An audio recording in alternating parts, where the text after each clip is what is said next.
गुलाम वंश खत्म कर दिए, पूरा 12 राजा है, उसमें 10 राजा है। उसके बाद खिलजी वंश में 3 राजा है, तीनों के बारे में पढ़ना है। अलाउद्दीन खिलजी, जलालुद्दीन खिलजी और कुतुबुद्दीन मुबारक शाह। अच्छा बताइए कौन सा राजा था जो निर्वस्त्र आता था?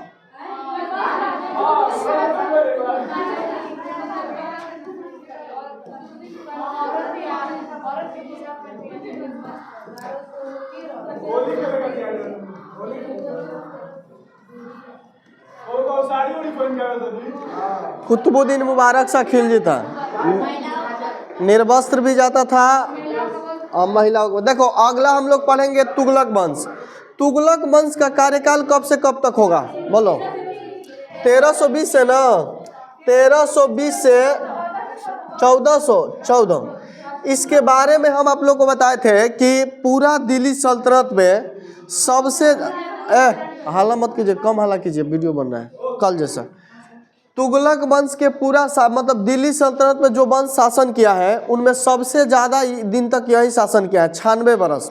वहाँ लिखवाए हैं एक ट्रिक, सबसे ज़्यादा शासन काल वाले में तुगलक सखी।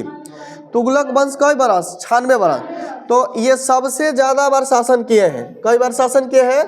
सबसे ज़्यादा दिन तक दिल्ली सल्तनत में शासन करने वाला वंश कौन होगा? तुगलक वंश। इसके तहत हम लोग 3 राजा या 3 राजा के बारे में मेनली पढ़ा जाता है, जिसमें पहला होता है गियासुद्दीन तुगलक, मोहम्मद बिन तुगलक और फिरोज शाह तुगलक। यही 3 राजा इंपॉर्टेंट होता है। देखो जब हम लोग खिलजी वंश के अंतिम राजा पढ़ रहे थे तो अंतिम राजा के नाम पढ़ाए थे कुतुबुद्दीन मुबारक शाह। कुतुबुद्दीन मुबारक शाह क्या हो जाएंगे? खिलजी। ध्यान से समझना है, ये ऐसा राजा था जिन्होंने खलीफा के पद को मान्यता नहीं दिया था। कौन सा पद को मान्यता नहीं दिया था? खलीफा के पद को इन्होंने मान्यता नहीं दिया। और यह एक ऐसा राजा था जो निर्वस्त्र और कभी कभी महिलाओं के वस्त्र पहनकर अपने दरबार में चला जाता था। किस इतिहासकार के अनुसार? ये बात किसने कहा था बताइए? कल पढ़ाए हैं, बोलो किसने? जियाउद्दीन मांगबरनी। जियाउद्दीन मांगबरनी ने ही कहा था कि कुतुबुद्दीन मुबारक शाह खिलजी अपने दरबार में निर्वस्त्र और कभी कभी महिलाओं के वस्त्र पहनकर चला जाता था। और इसकी हत्या 1320 में हुआ। और 1320 में जो हत्या किए थे उस व्यक्ति का नाम याद है आप लोग को? इनके सेनापति का नाम था खुसरो खां। क्या नाम था? खुसरो खां। और 1320 में खुसरो खां जब इसका हत्या किया, और खुसरो खां को हत्या किया गाजी मलिक, और गाजी मलिक को हम लोग कहते हैं गियासुद्दीन तुगलक। कौन सा व्यक्ति कहते हैं? गियासुद्दीन। तो क्वेश्चन अगर पूछा जाएगा कि तुगलक वंश के संस्थापक कौन थे, तो याद रखना है, अगर क्वेश्चन पूछा जाएगा कि तुगलक वंश के फाउंडर कौन है, संस्थापक, तो याद रखना है क्या नाम हो जाएगा? गियासुद्दीन। गियासुद्दीन कौन हो जाएंगे? गियासुद्दीन तुगलक। बात क्लियर है? ज़्यादा जोर से नहीं बोलना है। तो ये बातें समझ में आ गया है ना? यही समझाने के लिए कि ये गाजी मलिक को ही हम लोग क्या कहते हैं? गियासुद्दीन तुगलक। अब इनका अगर पूछा जाएगा कि दूसरा नाम क्या था गियासुद्दीन तुगलक का, तो इसका अन्य नाम क्या हो जाएगा? हाँ, इसका अन्य नाम हो जाएगा, अन्य नाम में हो जाएगा गाजी मलिक। क्या हो जाएगा? गाजी क्या हो जाएगा? मलिक। बात समझ में आ गया? नाम क्या हो जाएगा? गाजी मलिक। बात क्लियर है ना? ये गाजी मलिक, गाली नहीं गाजी होगा। क्या होगा? गाजी मलिक। बात समझ में आ गया? तो तुगलक वंश के संस्थापक हो जाएंगे गियासुद्दीन तुगलक। इसका पहले का नाम क्या था? गाजी मलिक। इन्होंने क्या किया? गद्दी पर जैसे बैठा तो इन्होंने सबसे पहले नहर का निर्माण किया। नहर का क्या किया? निर्माण। क्वेश्चन पूछेगा कि दिल्ली सल्तनत में नहर निर्माण किसके समय हुआ था, तो याद रखना है गियासुद्दीन तुगलक के समय। नहर का निर्माण, नहर से 2 क्वेश्चन आता है। एक क्वेश्चन पूछेगा कि कलिंग में, प्राचीन इतिहास में पढ़ा है आप लोग को, कलिंग में नहर निर्माण किसने किया था? घनानंद। और एक क्वेश्चन अब यहाँ से 2 क्वेश्चन पूछेगा मध्यकालीन से कि नहर निर्माण किसने किया? गियासुद्दीन। और यही पूछेगा कि नहर का जाल किसने बिछवाया था। मतलब जाल के मतलब समझ में आता है? एक से ज़्यादा नहर। जाल के मतलब बहुत से नहर बनाना। तो नहर का निर्माण किया था कौन सा? गाजी मलिक, जिसको हम लोग बोलते हैं गियासुद्दीन। लेकिन नहर का जाल किसने बिछवाया था? तो फिरोज शाह तुगलक। तो याद रखेंगे नहर का निर्माण किया था गयासुद्दीन तुगलक, लेकिन नहर का जाल किसने बिछवाया था?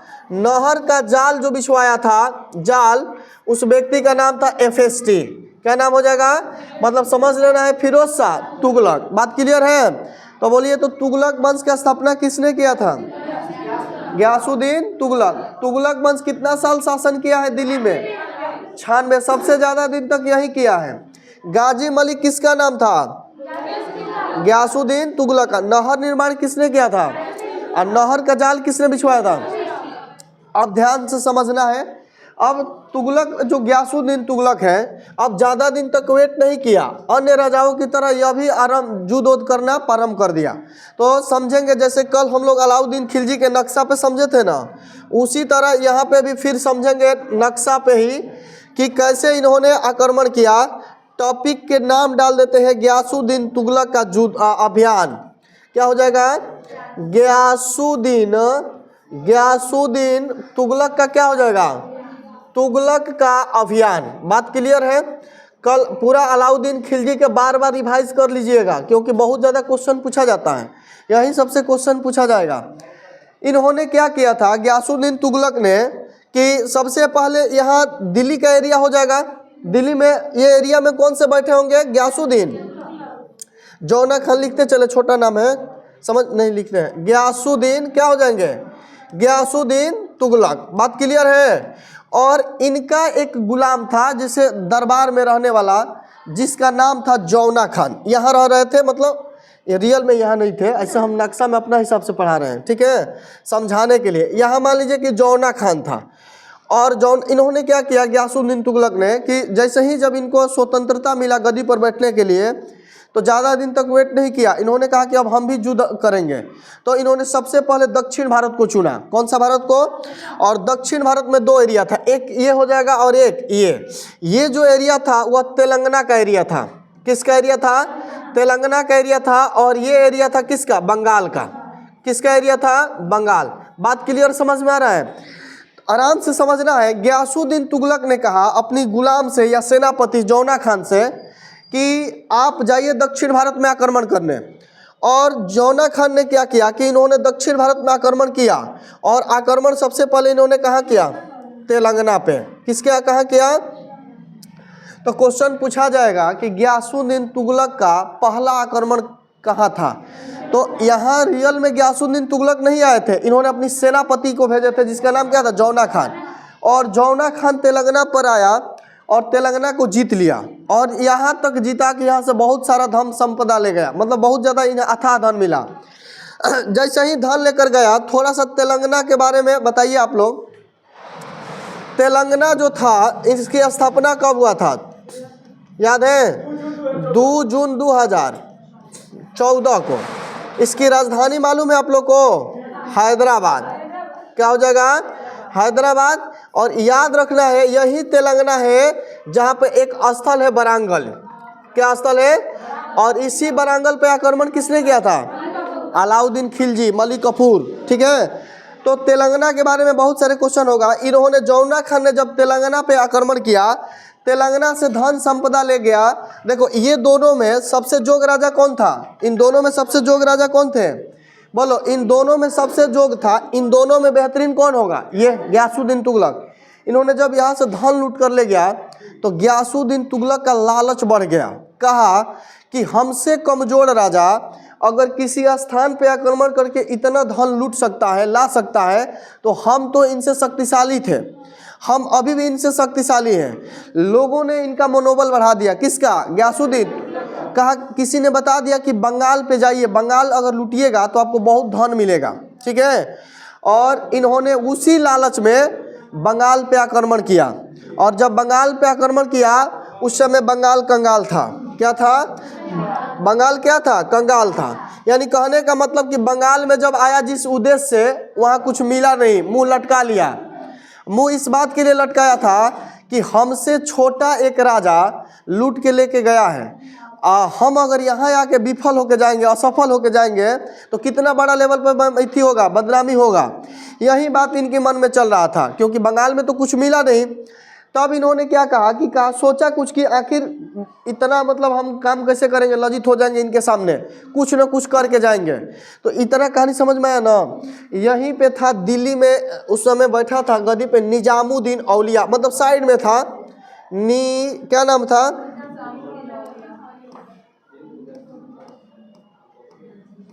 हाँ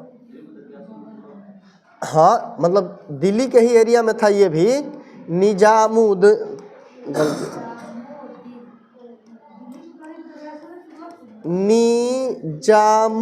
क्या हो जाएंगे, निजामुद्दीन औलिया। ये दिल्ली के गद्दी पर नहीं बैठा था, दिल्ली में रहने वाला एक आम इंसान था। बात क्लियर समझ में आ गया। अब निजामुद्दीन औलिया के जब समय था तो इनको बहुत सारा सरकारी ज़मीन मिला था। बात समझ में आ गया। तो इन्होंने दिमाग लगाया कि बंगाल में तो कुछ मिला नहीं, तो कुछ ऐसा करते हैं कि कुछ न कुछ करके जाएंगे। तो बंगाल पे निजाम कौन आक्रमण किया, बंगाल पे गयासुद्दीन जब आक्रमण किया था तो यहाँ कुछ मिला, इनको नहीं मिला। तो जब नहीं मिला तो बंगाल तो कंगाल था, तो नहीं मिला तो ये लज्जित होने की डर से, अपना अपमान होने के डर से इन्होंने कुछ उपाय जो रहा था, खोज रहा था कि कुछ मिले कि हम कुछ लेकर जाए, ताकि ये जो जौना खान था इसके सामने हम लज्जित ना होके। बात समझ में गया।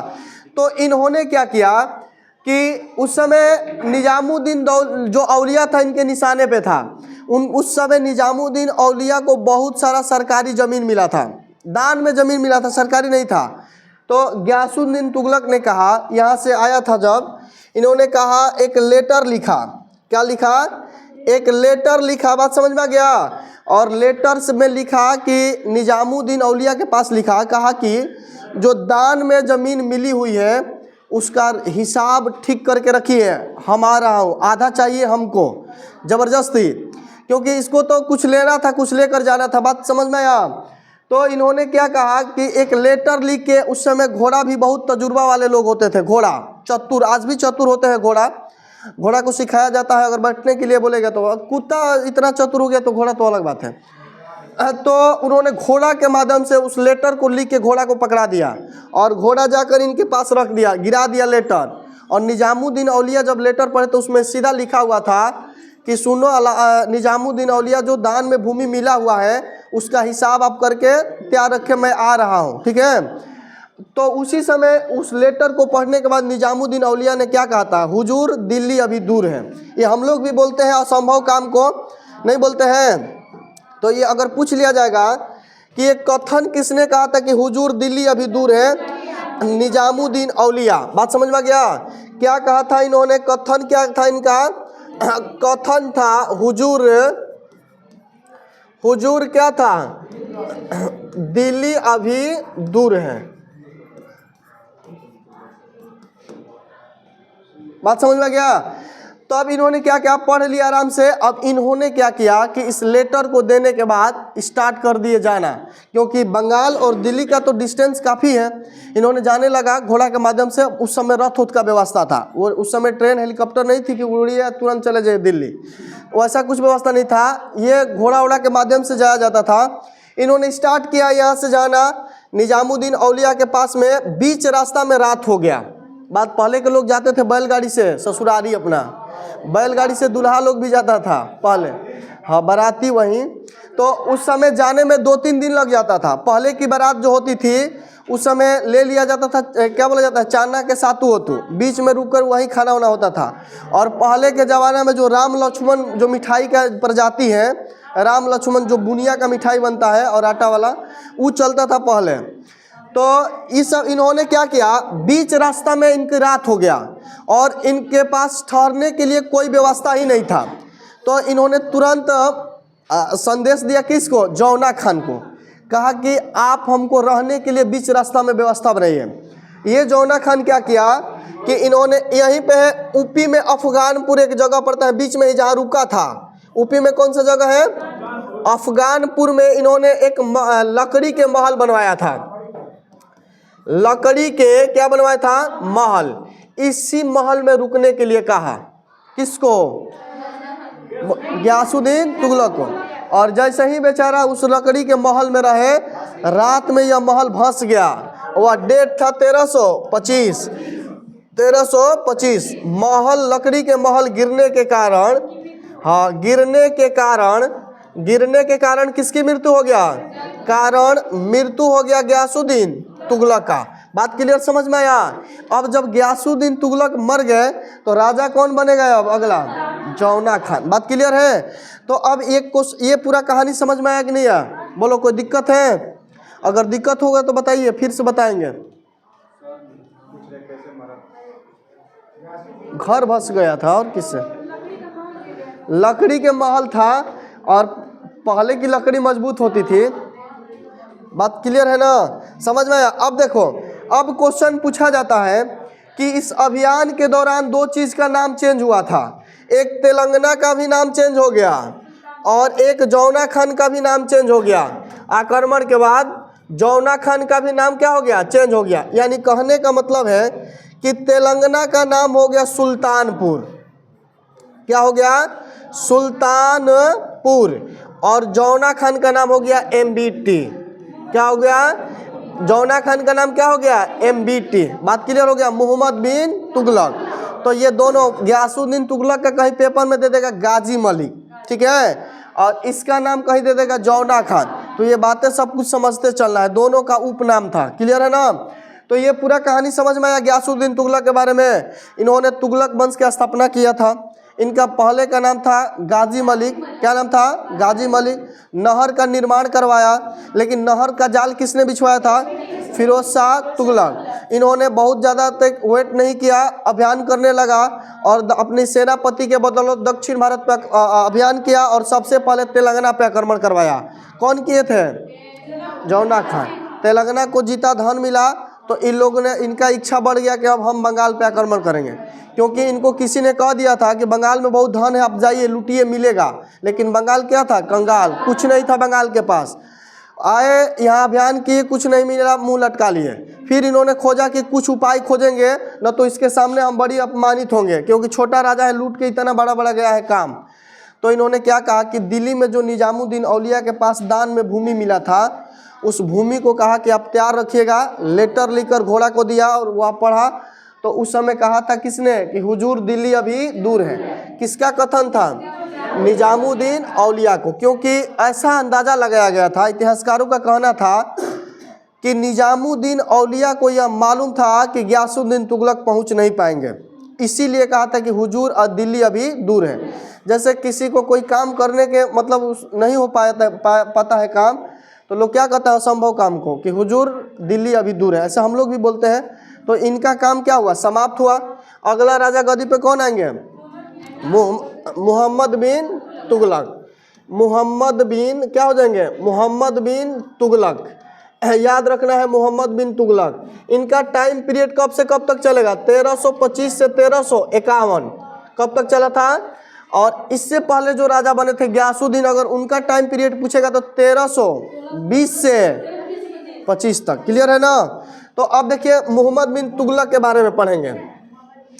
मोहम्मद बिन तुगलक के बारे में पढ़ेंगे कि सबसे पहला क्वेश्चन कि इनका बचपन का नाम बताइए।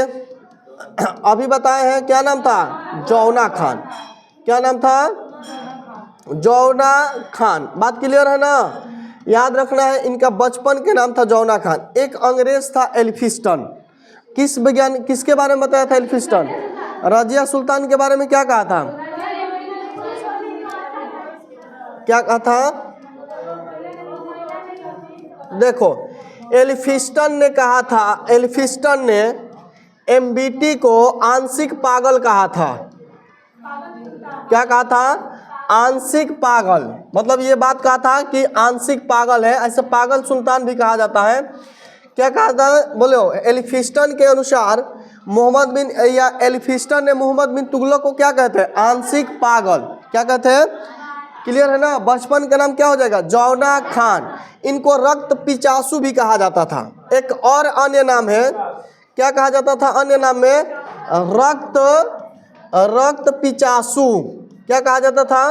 रक्त पिचासु कहा जाता था। किसने कहा था कि मैं एक वृद्ध मुसलमान हूँ, मुसलमान को रक्त पीना नहीं आता?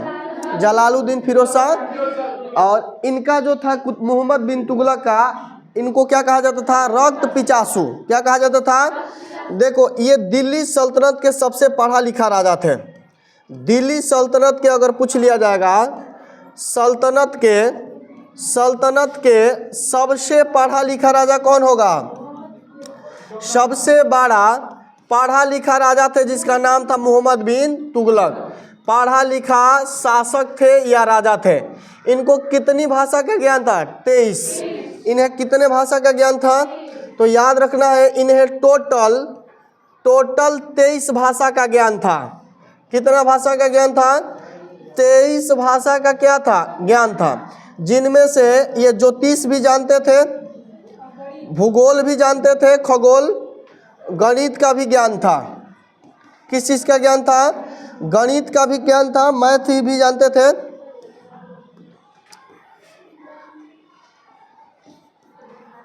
गणित का भी क्या था? ज्ञान था। तो अगर पूछा जाएगा कि बताइए जौना खान किसको कहा जाता था? आंशिक पागल किसको कहा जाता था? रक्त पिचासु किसको कहा जाता था? किसके अनुसार इनको आंशिक पागल कहा गया? दिल्ली सल्तनत के सबसे बड़ा पढ़ा लिखा राजा। कौन कौन सी भाषा का ज्ञान था? इनके समय में दिल्ली का विकास भी हुआ और बिखराव भी हुआ। दिल्ली का क्या हुआ? विकास भी हुआ और उसके बाद क्या हुआ? और बिखराव भी हुआ। और क्या हुआ? विनाश भी हुआ। बिखराव जिसको बोला जाता है, बिखराव भी हुआ। बात समझ में आ गया? तो ये भी बातें याद रखना है। इनके समय में दिल्ली का विकास चरम सीमा पे था और उतना जितना जल्दी विकास किया उतना ही जल्दी क्या हो गए? बिखराव भी हो गया। तो ये भी बात क्या रखना है? याद रखना है। अब इनको आंशिक पागल क्यों कहा गया है? क्योंकि इन्होंने अपनी जीवन में गलतियाँ किए थे। तो लिखा जाता है मोहम्मद बिन तुगलक की गलतियाँ। मोहम्मद बिन तुगलक के 5 गलतियाँ था जो अपने जीवन में किए थे। कितना गलती किए थे? 5 गलतियाँ किए थे, जिसमें पहला क्या था? बोलो, याद है? दोआब में कर वृद्धि। पहला इनका गलती क्या था? हाँ, दोआब में क्या था? दोआब में कर वृद्धि। इसका मतलब समझ में आता है? दोआब मतलब क्या होता है? हाँ, दोआब के मतलब होता है 2 नदियों के बीच के उपजाऊ भाग। दोआब का मतलब क्या होता है? 2 नदियों के बीच उपजाऊ भाग को क्या कहा जाता है? नदियों के बीच उपजाऊ भाग को ही कहा जाता है दोआब। उपजाऊ भाग को क्या कहा जाता है? भाग को दोआब कहा जाता है। तो इसको भी याद रखना है।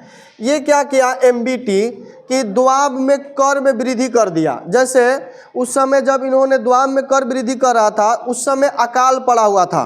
जैसे उपजाऊ था ये जगह, लेकिन उस समय अकाल था, तो इन्होंने अकाल के दौरान ही टैक्स बढ़ा दिया। अब आप लोग खुदे दिमाग लगाइए कि आपको टैक्स पे अगर लगान पे खेत ले रही हो और इस खेत से कोई फसल का उत्पादन नहीं होगा, किसी फसल का पैदावार नहीं होगा, और खेत वाला अगर टैक्स बढ़ा दे, जिसको हम लोग मलगुजारी बोलते हैं अपने भाषा में, तो क्या इसमें विरोध किसान करेगा कि नहीं करेगा? करेगा ना, क्योंकि अगर उत्पादन होगा तब ना वृद्धि में सही होगा। तो उन समय क्या हुआ था? अकाल पड़ा था, तब तक इन्होंने क्या किया? वृद्धि कर दिया। टैक्स में क्या किया? वृद्धि कर दिया। अब किसान इनका विरोध करने लगा, बहुत बड़ा लेवल पे इनका विरोध हुआ। तब इन्होंने क्या किया कि किसानों के हित के लिए एक विभाग लाया था जिसका नाम था दीवान ए कोही। क्या नाम था? तो क्वेश्चन पूछेगा दीवान ए कोही किसने लाया था? मोहम्मद बिन तुगलक। किससे संबंधित था? तो कृषि से, किसान से। बात समझ में आया? तो दोआब में वृद्धि का मतलब क्या हुआ था कि अकाल के दौरान क्या किए थे? टैक्स में वृद्धि कर दिए थे। अकाल के दौरान क्या किए थे? अकाल के दौरान टैक्स में क्या किए थे? वृद्धि कर दिए थे। टैक्स में क्या किए? वृद्धि कर दिए, जिससे किसान क्या हो गया? इनका विरोध करने लगे। जिससे किसान क्या किए? जिससे किसान इनका क्या किया? किसान इनका विरोध करने लगा। जब लगा कि हमको करने लगा, जब इनका बड़ा लेवल पर विरोध हुआ, तो इन्होंने सोचा कि किसानों के लिए कुछ कर देते हैं। तो इन्होंने एक विभाग लाया था। विभाग का नाम क्या था? बोलो। इनके द्वारा लाया गया था दीवान ए कोही। देखो, दीवान ए कोही को पढ़ा दिए। बात समझ में गया? दीवाने कोही, दीवाने विचारत, दीवाने रिसालत, दीवाने इंसा, दीवाने अर्ध, दीवाने मुस्तखराज, ये सब पढ़ते रहना है, बहुत ज़्यादा पूछा जाता है सब। तो दीवाने क्या होता है? कोही। पूछेगा कि जैसे लिखवाए हैं आप लोग अलाउद्दीन खिलजी में कि दीवान वाचारत का अर्थ होता है वजीर या मुखिया, मतलब संबंध था मुखिया से। इंसा मतलब पत्रचारी का, अर्ज मतलब सैनिक। तो उसी तरह पूछेगा कि दीवान कोही का संबंध किससे था? कृषि से। या कृषि रहेगा ना तो किसान रहेगा, ऑप्शन में कृषि रहेगा, नहीं तो क्या रहेगा? किसान। तब किसान जो हुआ थोड़ा सा इनके समर्थन में है। तो इन्होंने पहला गलती ये किया था, इनको उस समय नहीं करना चाहिए था जिस समय अकाल था, बाद में करते। तो पहला गलती इनका हुआ, ठीक। दूसरा इन्होंने गलती क्या किए थे कि तांबा के मुद्रा बनाए थे। सांकेतिक मुद्रा का प्रचलन कहा जाता था कि तांबा के सांकेतिक मुद्रा बनाए थे। तांबा के क्या बनाए थे? सांकेतिक मुद्रा। सांकेतिक मुद्रा का क्या किए थे? प्रचलन। याद रखना है प्रचलन। डेट भी इसका पूछा जाता है तीनों का। तो दोआब में जो कर वृद्धि जिस समय किए थे उस समय डेट चला था 1327 से 28। 1327 से कब तक? 1328 तक। सांकेतिक मुद्रा का जब प्रचलन किए उस समय इनका डेट था 1330। कब डेट था?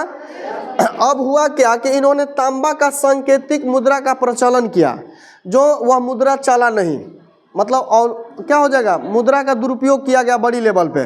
तो ये भी इनका गलत था कि जब चलने वाला मुद्रा ही नहीं था तो क्यों इन्होंने प्रकाशित किया। तो तांबा के सांकेतिक मुद्रा का प्रचलन किया और इस मुद्रा का दुरुपयोग किया गया।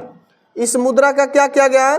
मुद्रा का दुरुपयोग किया गया। बात क्लियर समझ में आ गया? मतलब दुरुपयोग मतलब उपयोग में नहीं लाया गया, इसको दुरुपयोग किया गया। बात समझ में आया? तो ये भी इनका गलत था। तांबा के सांकेतिक मुद्रा का प्रचलन कब किए थे? 1330 में। तांबा के बारे में समझ में आता है ना? तांबा के साक्ष्य किस पाषाण काल में मिला है? ताम्र पाषाण काल में। और तांबा जो होता है ये ज्योग्राफी में पढ़ा है, खनिज वाला चैप्टर में। तांबा विद्युत के सुचालक की सुचालक होता है, इसलिए बिजली का जो तार बनाया जाता है किसका? तांबा का उत्पादन भारत में सबसे ज़्यादा राजस्थान में होता है। भंडारण उत्पादन कहाँ होता है? मध्य प्रदेश में। झुंझुनू, अलवर और खेतड़ी यहाँ की फेमस है। मध्य प्रदेश के बालाघाट, बालाडीला तांबा के लिए है। मानव सभ्यता के द्वारा खोजी गई पहली धातु कौन थी?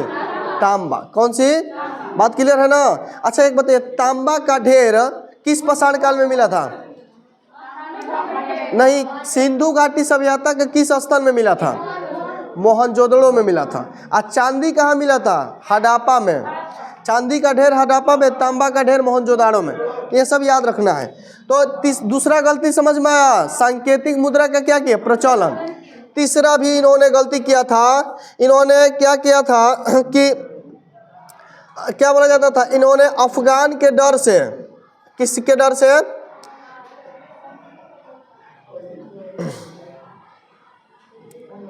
इन्होंने क्या किया था कि सबसे पहले इन्होंने तीसरा काम में क्या किया था कि अपनी राजधानी परिवर्तन किया। राजधानी क्या किया? राजधानी परिवर्तन किया।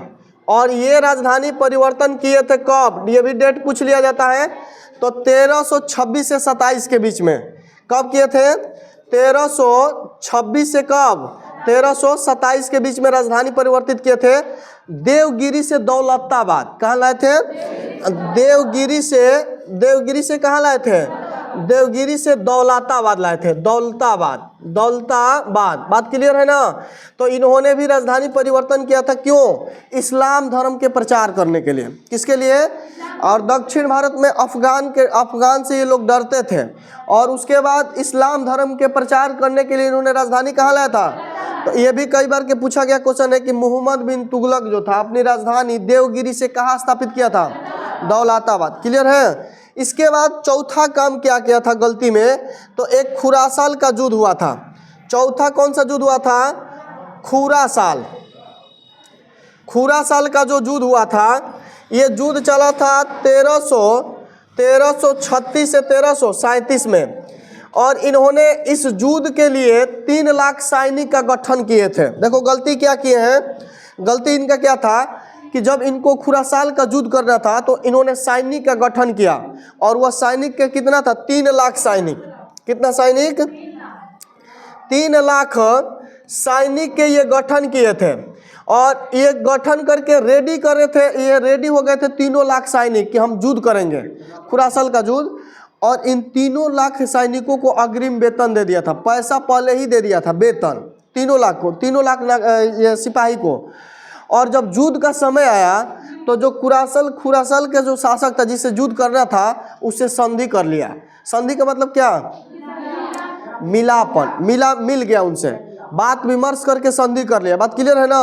अब बताइए कि ये सैनिक जो एकदम हर चीज़ लेकर तैयार है, एकदम रेडी है कि अब लड़ेंगे तो तब लड़ेंगे। बात क्लियर है ना? जैसे 1857 की क्रांति हुआ था, 30 सेनाई के जवान को लड़ना था, 20 सेनाई के जवान लड़ गया क्योंकि पहले ही रेडी था।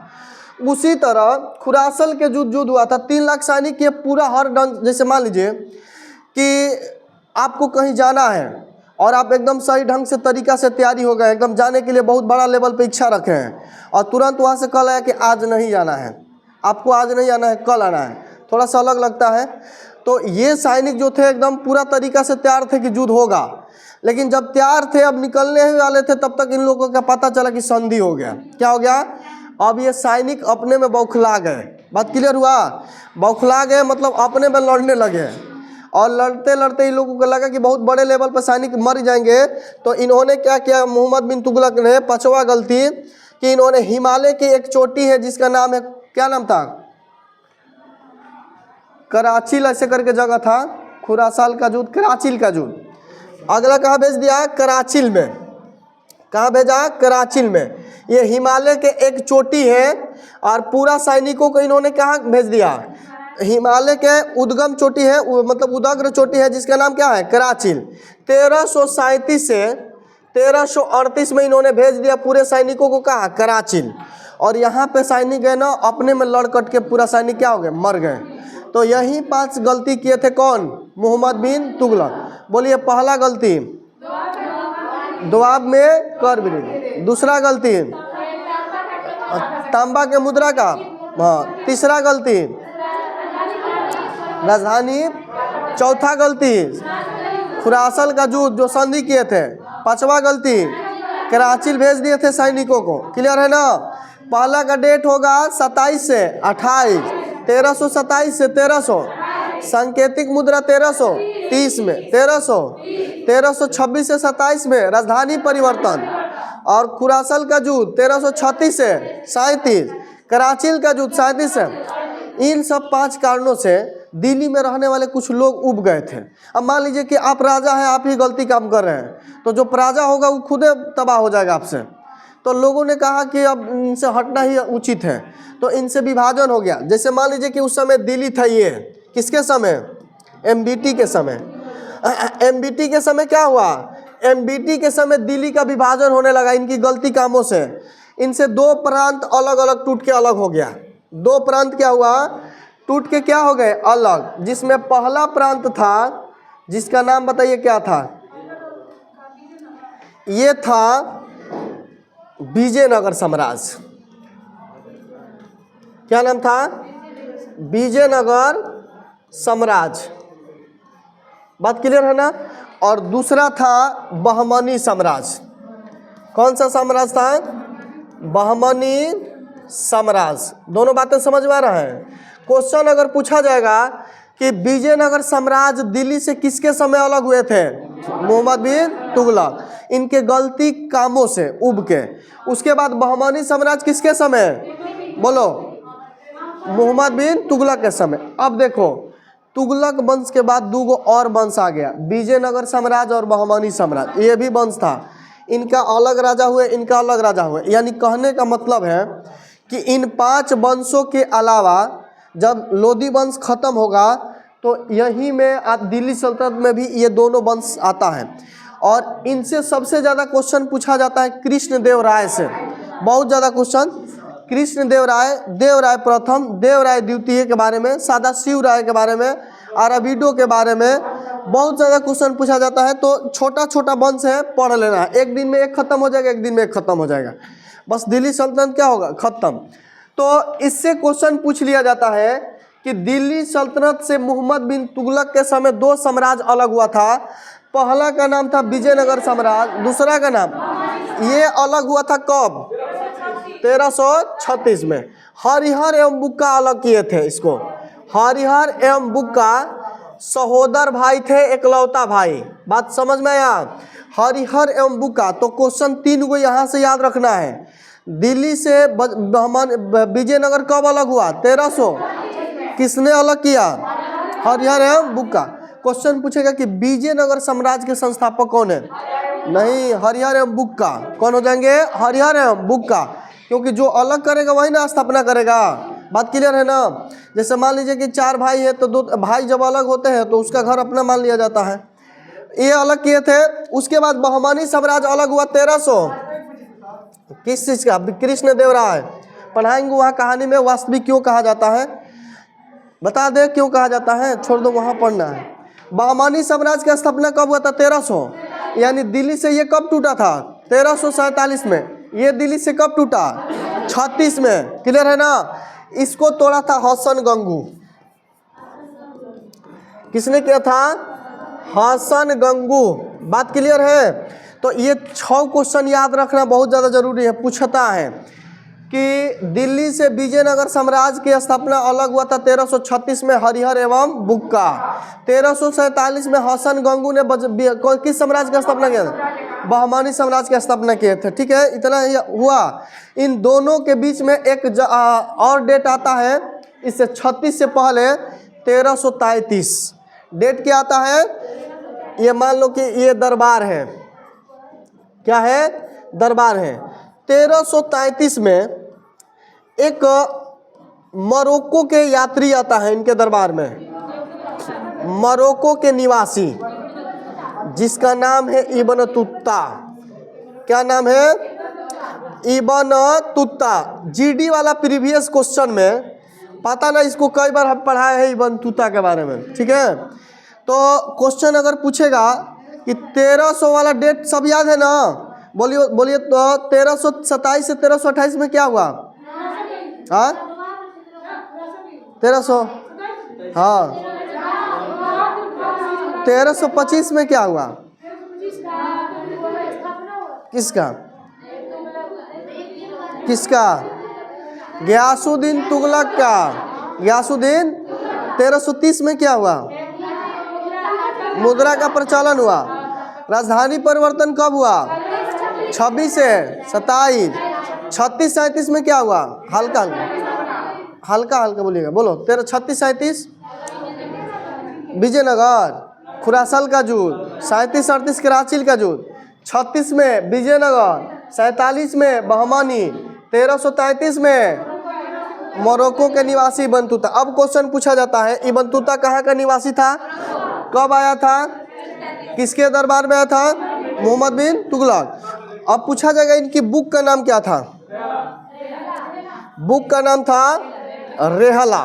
बुक का नाम क्या हो जाएगा? रेहला। और याद रखना है ये इन्होंने 7000 कि 700 किलोमीटर नहीं 7000, हाँ 7000 किलोमीटर ये पैदल चल के आए थे। 7000 किलोमीटर पैदल यात्रा चल के आए थे। इनकी पैदल यात्रा को देखकर इनको वीर कहा। किसने? बोलो, इसने किसने कहा वीर? मोहम्मद बिन तुगलक। और इनके यही वीरता के कारण इनको दिल्ली का क्या कर दिया? दिल्ली का काजी नियुक्त किया। काजी का मतलब क्या होता है? मुखिया, वजीर। क्या होता है? काजी नियुक्त किया। बात क्लियर है ना? ये पैदल के वजह से ही इनको दिल्ली का क्या बना दिया गया? काजी, मुखिया। और इनके कहने अनुसार मोहम्मद बिन तुगलक एक दो काम भी किए थे। जैसे इन्होंने क्या किया था कि डाक प्रथा का प्रचलन किया। इनके कहने पर क्वेश्चन पूछ देता है कि मोहम्मद बिन तुगलक किसके कहने पर डाक प्रथा का प्रचलन किया था? तो इब्न तुत्ता के कहने पर। और एक दूत मंडली चीन भेजा था। किसके कहने पर? इब्न तुत्ता के कहने पर। तो बात क्लियर है ना? तो ये सब याद रखना है। उसके बाद मोहम्मद बिन जो तुगलक था ये अब धीरे धीरे कमज़ोर हो गए और इनकी मृत्यु हो जाता है 1391 में। 51 नहीं, इनकी मृत्यु कब हो जाता है? 1351 में जब इनकी मृत्यु हो जाता है तो मृत्यु होने के बाद यहाँ के लोग कहते हैं कि राजा को नहीं, जनता को अपनी राजा से और राजा को अपनी जनता से मुक्ति मिला। क्या मिला? मुक्ति मिला। और यह एक ऐसा राजा था जो अपने दरबार में कौन सा त्यौहार मनाता था? होली का त्यौहार। कौन सा त्यौहार मनाता था? होली का क्या मनाता था? त्यौहार मनाता था। बात क्लियर है ना? तो मोहम्मद बिन तुगलक भी क्या हो गए? समाप्त। यही सबसे क्वेश्चन पूछा जाता है, फिर अगली क्लास में मिलेगा फिरोज शाह तुगलक के बारे में। चलिए।